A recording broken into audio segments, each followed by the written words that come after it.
Welcome back to Lutherans Alive. With us today are Pastor Steve Broom and Gerda Moll of Our Redeemer Lutheran Church in McMurray. Thanks again so much for being with us today.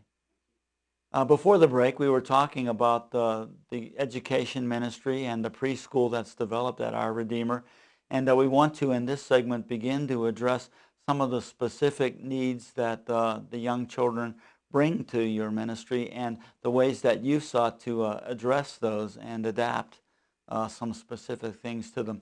And in case our viewers haven't noticed yet, you brought some puppets with us or with you today to share with us some of the concepts, some of the ideas of what you've been doing.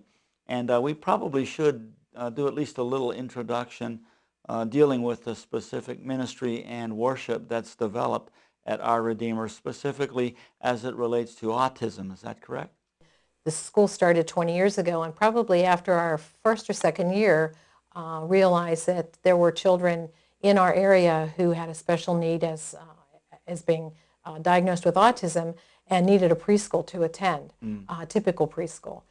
So our school was the one that welcomed them, and we started with one child, and it's grown now to probably 10 to 12 children with autism at our preschool. They have therapeutic support with them, but as I said, our church is such a part of who we are in terms of our relationship that Pastor Schmidt and Pastor Broom and myself talked with some of these therapeutic support people, realizing that there was a missing piece to their education in terms of a church service. So Pastor Broom and Pastor Schmidt, and in collaboration with some of the autistic specialists, came up with what we thought could be an answer to a church service for families who had children with autism. Can you just briefly, for our viewers, explain a little bit what the characteristics or specific needs of autistic children would be? Sure. They typically are children who have socialization needs.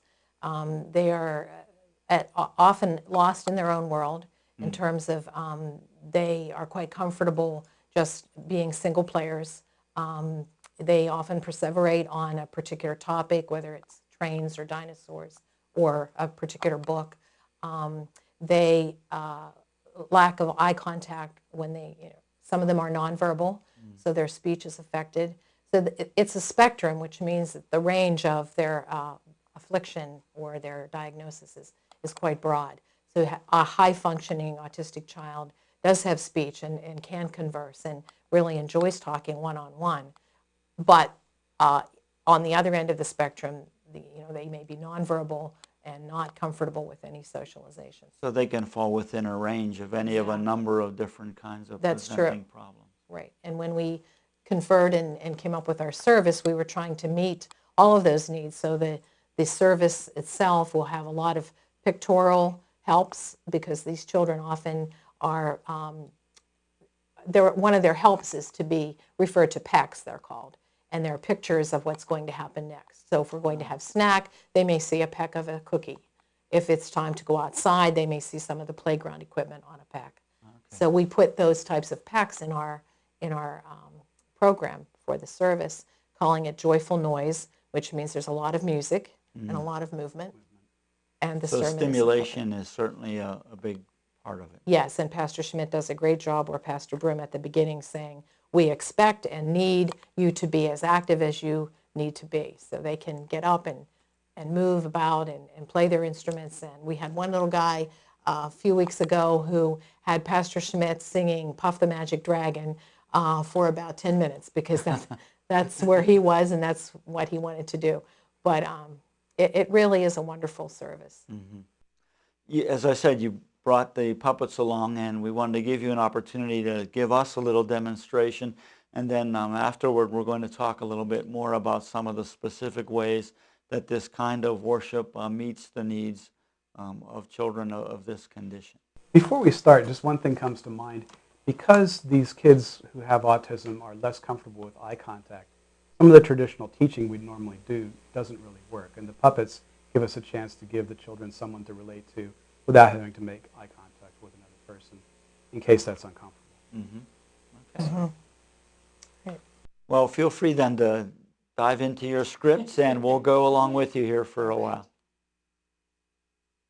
Whoa! Oh, what? What? Who said that? Oh, not me. I didn't say anything. Bob, wake up. There are people here looking at us. Really? Really? Well, they look pretty friendly to me. How can you tell? Look at their eyes. They're friendly. Look at the way they're watching us. Very friendly. I hope so. So what's on your mind today, Ralph? Not much, but I was dreaming. My favorite dream. Not dinosaurs. Dinosaurs always. Dinosaurs are great. I'd love to see them, when dinosaurs ruled the earth. And to hear the roar of the Tyrannosaurus, it must have been amazing. It must have been loud. Those dinosaurs were pretty big, weren't they? You bet they were. And if you don't believe me, you can go see them at the Carnegie Museum of Pittsburgh. God has made some amazing dinosaurs. Amazing. The Carnegie Museum in Pittsburgh. I've been there. Well, then you know. I wonder if any of these kids have been to the museum. You can climb up the stairs and look down at the dinosaurs. That's where I would have been if I'd go right up to the top and look down on all of them. Except the pteranodons. The great flying lizards cruising through the sky. They've got one of those at the museum, too. A Quetzalcoatl, I think.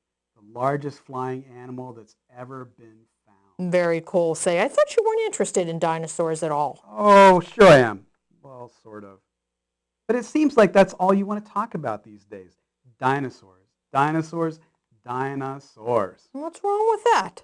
Well, Ralph, we could talk about something other than dinosaurs. What else is there? I was thinking about other animals.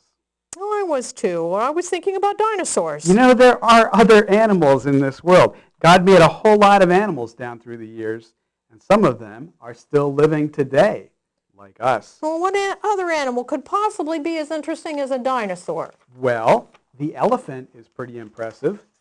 Some folks say they are majestic. Especially if those folks were elephants themselves.